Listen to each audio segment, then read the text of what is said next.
Hello guys every welcome to my YouTube channel. फेरि स्वागत छ यो युट्युब च्यानलमा है। शिक्षक सेवाको तयारीको धमाधम यसपालिको खुल्नेवाला शिक्षक सेवामा जसरी पनि सफलता हुनु छ त हुनु छ है। यस्तो हिम्मतको साथ हामी जोडेर हामी शिक्षक सेवाको तयारी गरौँ है। आज चाहिँ हामी युनिट 3 को पार्ट 5तिर हामी आइसकेको छौँ। अब पार्ट 5मा आज हामी पढ्नेछौँ। यदि मेरो च्यानलमा नयाँ हुनुहुन्छ भने प्लिज सब्सक्राइब गर्न नभुल्नु होला है त। आज चाहिँ हामी हिजोसम्म उत्प्रेरणाका प्रकारहरूसम्म पढेको थियो। आज उत्प्रेरणाका सिद्धान्तहरूको अध्ययन गर्नेछौँ। उत्प्रेरणाका सिद्धान्तहरू 6वटा हुन्छ के 6वटा हुन्छ है। उत्प्रेरणाका सिद्धान्तहरू होइन 7वटा हुन्छ, सरी 7वटा उत्प्रेरणाका सिद्धान्तहरू हुन्छ। पहिलो सिद्धान्त अन्तर्गत चाहिँ मास्लोको आवश्यकता सिद्धान्त पर्छ।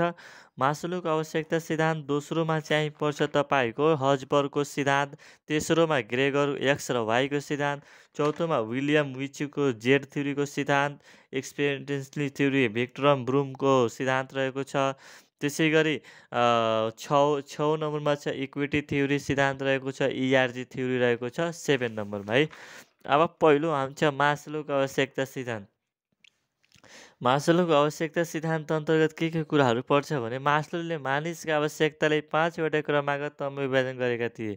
मास्लोका सिद्धान्तमा के भनेको छ कि मानिसको जुन आवश्यकता रहेको छ त्यसलाई 5वटा क्रमागत विभाजन गरिएको छ, क्रमागतहरूमा विभाजन गरिएको छ।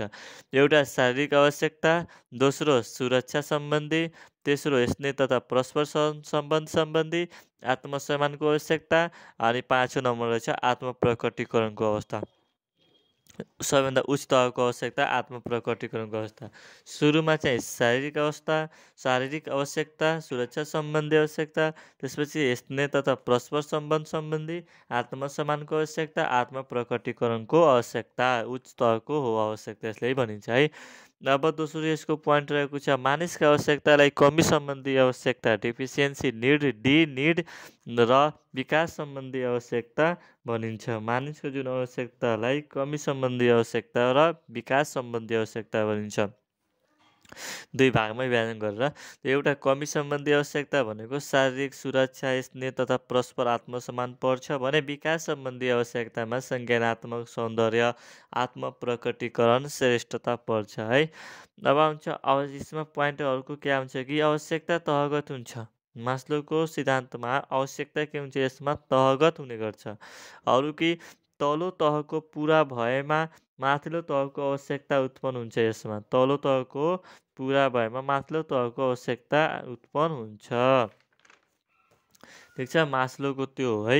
अब आउँछ हर्ट्जबर्गको सिद्धान्त। हर्ट्जबर्गको सिद्धान्तमा के हर्ट्जबर्गको सिद्धान्तलाई हाइजिन थ्योरी भनिन्छ है। कामदारलाई कार्य वातावरणमा तत्परता ल्याउनको लागि उत्प्रेरित गर्ने तत्त्वलाई मोटिभेसनल फ्याक्टर र कार्यस्थलको वातावरणलाई हाइजिन या मेन्टेनेन्स फ्याक्टर भनिन्छ।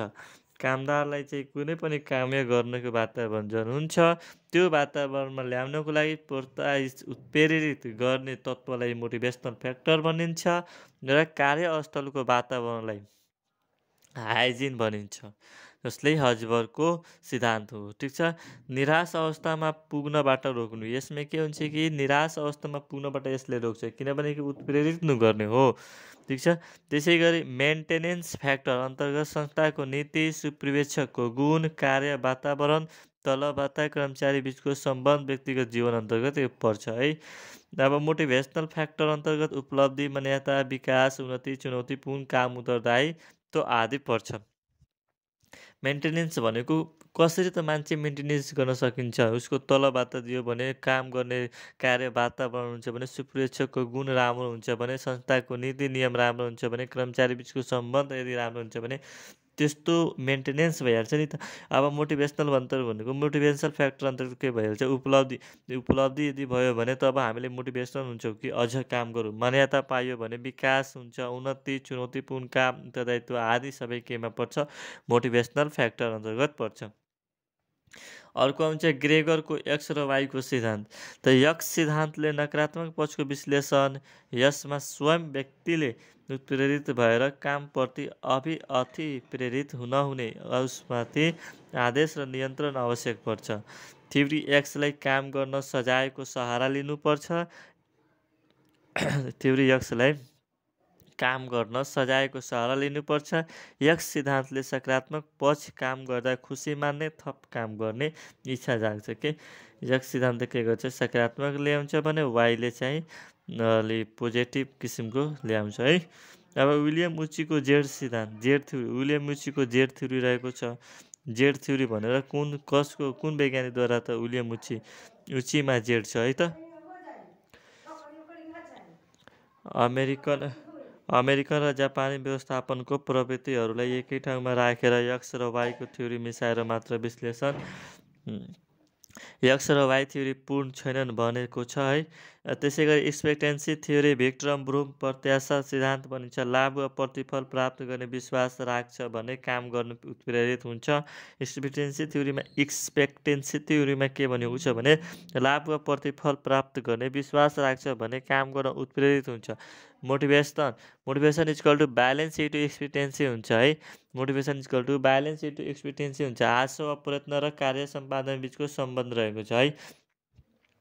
अर्को कुरा हुन्छ इक्विटी थ्योरी। इक्विटी थ्योरीले जे एडम्सले बनेका छन्। क्विट एटम्स भनेर बुझ्ने, क्विट एटम्स त क्विट भनेको इक्विटी थ्योरी, एटम्स भनेर एडम्स बुझ्ने है। The outcomes by a person by input by a person equal to outcomes by another by input by another है। त्यसै गरी इआरजी थ्योरी भनेको एल्ड फर्स्ट, इआरजी ओल्ड बानी है, यस्तो याद गर्ने। त एक्सिस्टेन्स, आर मतलब हुन्छ रिलेटेडनेस, जी मतलब हुन्छ ग्रोथ। त एक्सिस्टेन्स भनेको मानिस बाँच्न, खाना, नाना, छाना चाहन्छ। रिलेटेडनेस भनेको विचार र सोचाइ अरूसँग विनिमय गर्न चाहन्छ। ग्रोथ भनेको क्षमता, सम्भावना, बलको उचित र अर्थपूर्ण प्रयोग गर्न चाहन्छ है। अब हुन्छ कक्षा कोठा शिक्षणमा उत्प्रेरकको प्रयोग। कक्षा कोठा शिक्षणमा उत्प्रेरकको प्रयोग त कसरी हुन्छ त? कक्षा कोठा शिक्षणमा प्रयोग हुने उत्प्रेरकहरू के हुन् त? रुचि, सबैभन्दा महत्त्वपूर्ण भनेको रुचि हो। त्यसैपछि उत्सुकता, सहयोग, प्रतिस्पर्धा, उपलब्धि, खोज अन्वेषण, यी हुन् भने कक्षा कोठामा प्रयोग गर्न सकिने उत्प्रेरकहरू हुन् है। अर्को आउँछ पूर्णबल। पूर्णबलको अब हामी भोलिदेखि पढ्नेछौँ है। अर्को युनिट पार्ट लिएर हामी आउनेछौँ। आजको लागि यतिकै गरौँ ल है। भोलि हामी यदि नयाँ हुनुहुन्छ भने प्लिज सब्सक्राइब गर्न नबिर्सनु होला। अब हामी नेक्स्ट पार्टमा आउनेछौँ है त। आजको लागि यतिकै गरौँ। हस्, धन्यवाद।